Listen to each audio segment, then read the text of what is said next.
रियासती हुकूमत की जानिब से आबपाशी पर मुतारिफ कराए गए वाइट पेपर पर आज असम्बली में मुख्तसर मुद्दती बहस में हरीश राव ने हिस्सा लिया। हरीश राव ने इस वाइट पेपर को सच्चाई से दूर करार देते हुए तनकीद की। उन्होंने इल्ज़ाम लगाया कि असम्बली में दी गई किताब गलतियों से भरी हुई है और इसमें झूठ बोला गया है। उन्होंने कहा कि साबिक़ BRS हुकूमत पर कीचड़ उछालने के लिए ऐवान में वाइट पेपर पेश किया गया है। उन्होंने हुकूमत की जानिब से पेश करदा किताब के झूठ पर रोशनी डाली और कहा कि अगर ये साबित हो गया कि मिड मानेर कांग्रेस के दौरे हुकूमत में मुकम्मल हुआ तो वो MLA के ओहदे से इस्तीफ़ा देंगे और दोबारा असेंबली में कदम नहीं रखेंगे। నాకేమో ఈ బుక్ ఇప్పుడే ఇచ్చారు, ఒకవైపు ప్రజెంటేషన్ చూడాలి, ఇంకొక వైపు బుక్ చూడాలంటే కొంచెం టైం సరిపోదు. బట్ నేను చూసినంత సేపట్లో ఇమీడియట్లీ ఒక 4 సత్యదూరమైన విషయాలు ఈ బుక్లో ఉన్నాయి అధ్యక్ష. 4 సత్యదూరమైన విషయాలు ఉన్నాయి. అంటే ఈ బుక్ అంతా కూడా తప్పుల తడకగా గత ప్రభుత్వం మీద బుర్ర జల్లాలనేటువంటి ఉద్దేశంతో ఒక ఇంటెన్షనల్గా ఈ బుక్ను ఈ సభలో ప్రవేశపెట్టారు. I will prove sir. ఇంకా చాలా ఉన్నాయి కానీ ఒక 4 ఇమీడియట్గా ప్రూవ్ చేస్తాను. అయితే అధ్యక్ష, పాయింట్ నెంబర్ 1 అధ్యక్ష, పేజ్ నెంబర్ 16 పారాగ్రాఫ్ 1 మంత్రి గారు ఇందులో మాట్లాడుతూ మిడ్మానేర్ ఎల్లంపల్లి ప్రాజెక్టులు ఉమ్మడి రాష్ట్రంలోనే పూర్తయ్యాయి అని స్పష్టంగా ఇందులో మెన్షన్ చేసినారు.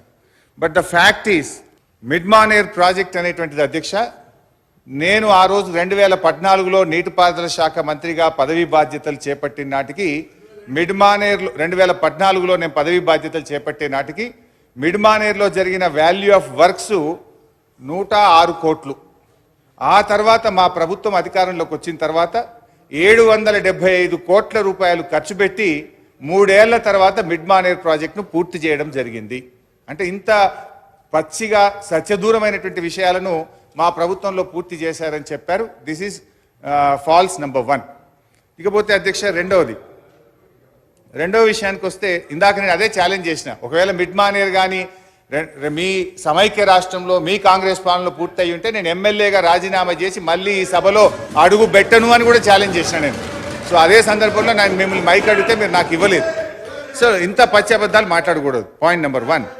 పాయింట్ నెంబర్ 2, ఖర్చులు వర్సెస్ ఆయకట్టు. ఖర్చులు వర్సెస్ ఆయకట్టులో ఈ బుక్లోనే 2 చోట్ల 2 రకాలుగా చెప్పినారు.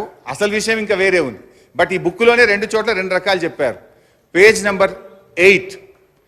నెంబర్ 8లో ఈ బుక్లో ఏం చెప్పారంటే, పేజ్ నెంబర్ 8 టేబుల్ నెంబర్ 2.1 ఇందులో ఏం చెప్పారు అంటే, అప్ టు 1956 అంటే 2014కు ముందు మొత్తం కలిపి ఏం చెప్పారంటే 57,79,000 ఎకరాలకు నీళ్ళు ఇచ్చాము, ఖర్చు 54,234 కోట్లు ఖర్చు పెట్టాము అని ఈ పేజ్ నెంబర్ 8లో చెప్పారు. 54,234 కోట్లు ఖర్చు పెట్టి 57,79,000 ఎకరాలకు నీళ్ళు ఇచ్చామన్నారు. మరి ఇదే బుక్లో పేజ్ నెంబర్ 37 చూడండి. పేజ్ నెంబర్ 37లో 1956-2014 వరకు ఉమ్మడి ఆంధ్రప్రదేశ్లో తెలంగాణ ప్రాంతంలో నీటిపారుదల ప్రాజెక్టులపై 54,234 కోట్లు ఖర్చు పెట్టి 41,76,000 ఎకరాలకు నీరు అందించాం.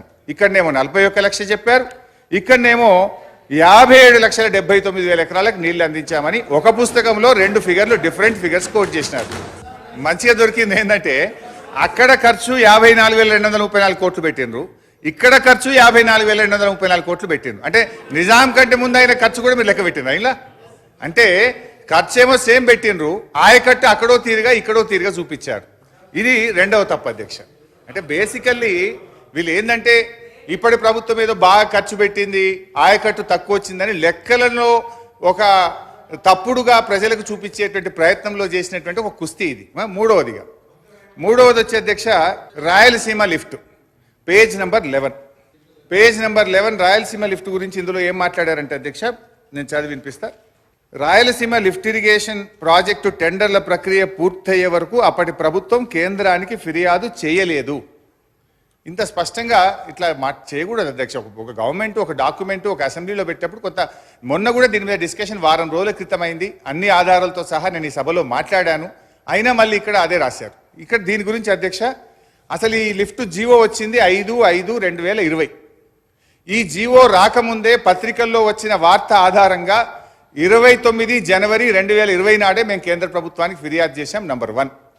5 మే నాడు జీవో వస్తే 12 మే అంటే కరెక్ట్గా వారం లోపలనే 12 మే 2020 నాడు కూడా కేంద్ర ప్రభుత్వానికి KRMBకి మేము కంప్లైంట్ చేశాం. ఆ లెటర్లు కావాలంటే మీ ద్వారా సభకు వారికి పంపిస్తా అధ్యక్ష. కానీ మేము అసలు ఫిర్యాదే చేయలేదు అనేటువంటి ఒక సత్యదూరమైన విషయాన్ని సభ ద్వారా ప్రజలకు చెప్పి తప్పుదో పట్టించడం కరెక్ట్ కాదు. बीआरएस एमएलए व साबिक वजीर हरीश राव ने आज असेंबली में कांग्रेस के राज पर आनजहानी गदर का गाना गाया। मुत्तहिदा आंध्र प्रदेश के वक्त कांग्रेस की हुक्मरानी पर उस वक्त गुलकारों और शायरों की जानिब से लिखे गए गीत पढ़कर सुनाए। हरीश राव ने कहा कि उस वक्त शायरों ने कांग्रेस की हुक्मरानी का कैसा जिक्र किया कि जिसमें उन्होंने खुशहाली, पानी की किल्लत, ख़त्म ना होने वाला इम्तियाजी सलूक और इस्तेसाल की बात लिखी। ఆనాటి కాంగ్రెస్ పాలన మీద కలమెత్తని కవి లేడు, గలమెత్తని గాయకుడు లేడు. ఎందుకంటే అధ్యక్ష ఒక ఇవాళటి పాట కాదు అధ్యక్ష, ఆనాటి కాంగ్రెస్ పాలన మీద గద్దరన్న ఏమన్నాడో ఒకసారి వినిపిస్తా.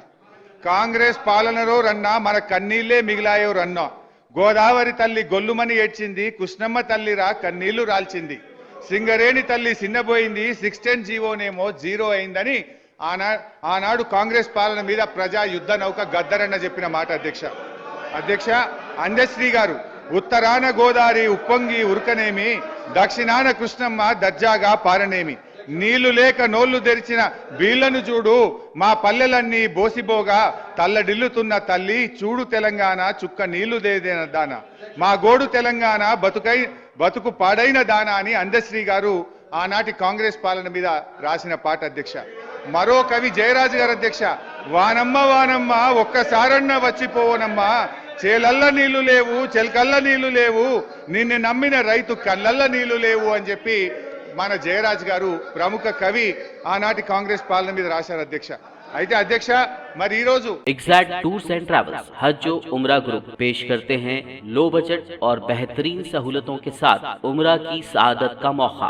हैदराबाद एयरपोर्ट से सऊदी अरब और फिर सऊदी अरब से हैदराबाद लौटने तक मुकम्मल रहनुमाई, मक्का मुकर्रमा और मदीना शरीफ में हरम से करीब स्टार लग्जरी होटल्स में क़याम, 3 वक्त जायकेदार हैदराबादी खाना, चाय और लॉन्ड्री की सहूलत, मौल्लिम की रहनुमाई में उम्रा की सआदत, वो तमाम मुक़द्दस मकामात की ज़ियारतें।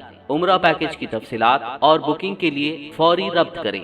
हमारा पता है exact tours and travels, Darussalam bank building, Erragadda main road, Hyderabad.